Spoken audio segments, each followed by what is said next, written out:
வணக்கம். நான் உங்களுடைய யோகா குரு டாக்டர் வெங்கடகிருஷ்ணன்.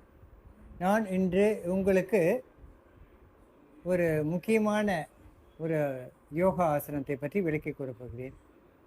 இன்று நான் உங்களுக்கு சொல்லிக் கொடுக்கப் போகும் ஆசனத்தின் பெயர் பர்வத ஆசனம். பர்வத் ஆசனம். பர்வதம். பர்வதம் என்றால் மலை குன்று. பர்வதம்னா மலை, மலை குன்று.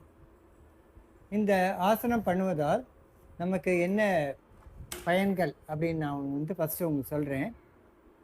இது ஒரு முக்கியமான ஒரு யோகா ஆசனமாகும்.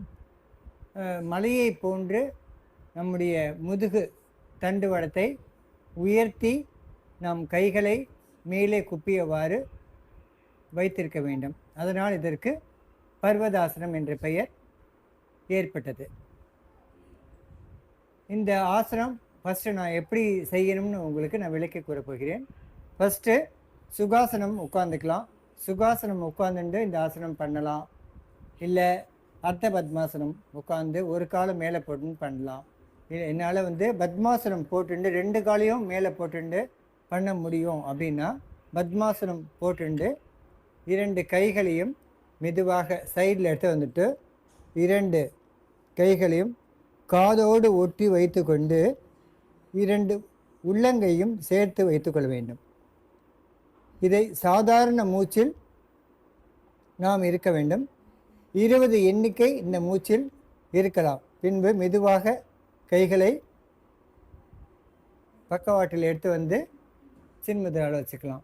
இப்போ என்னால் பத்மாசனம் போட்டு பண்ண முடியல அப்படின்னா அர்த்த பத்மாசனம் ஒரு காலம் மட்டும் போட்டு 2 கைகளையும் நேராக உயர்த்தி பிடித்து கொண்டு 2 கைகளும் காதை ஒட்டியவாறு வைத்துக்கொள்ள வேண்டும்.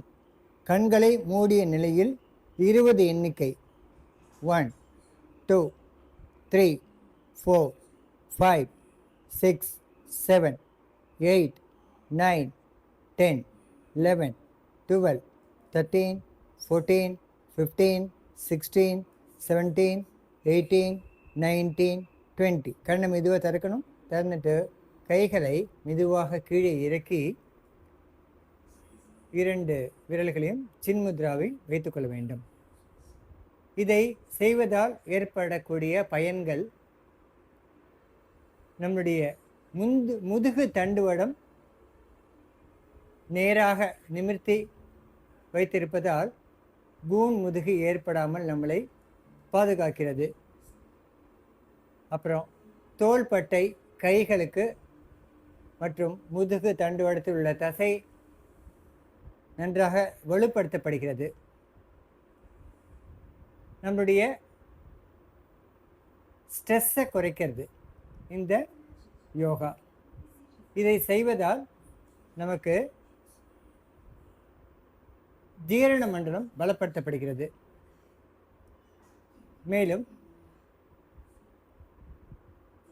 முதுகு வலி, கழுத்து வலி, தோள்பட்டை வலி வராமல் நம்மளை பாதுகாக்கிறது. இளம் வயதிலே இந்த யோகாசனத்தை நாம் செய்து வந்தால் நன்றாக உயரம் நமக்கு கிடைக்கிறது. இது சூரிய நமஸ்காரத்திலும் இந்த யோகா பயன்படுத்தப்படுகிறது. இந்த பர்வதாசனம்.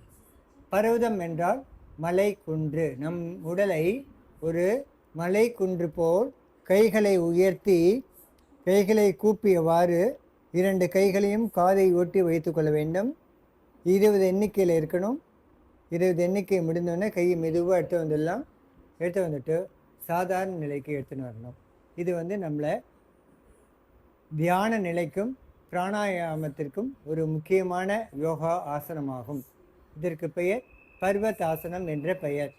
நாம் இதை எப்பொழுது வேண்டுமானாலும் செய்யலாம். ஆனால் காலையில் இந்த பயிற்சியை மேற்கொண்டால் நமக்கு அதிக பலன்களை கொடுக்கிறது. உணவு உட்கொள்வதற்கு முன்பாக இந்த பயிற்சியை மேற்கொள்ள வேண்டும். நம்ம உணவு சாப்பிட்டாச்சுன்னா 2 மணி நேரம் இடைவேளைக்கு பிறகு இந்த ஆசனத்தை நாம் செய்யலாம். குறிப்பாக கர்ப்பிணி பெண்கள் இந்த ஆசனம் செய்வதை தவிர்க்க வேண்டும். நன்றி. மீண்டும் உங்களை அடுத்த ஒரு வீடியோவில் விரைவில் சந்திக்கிறேன். நன்றி, வணக்கம்.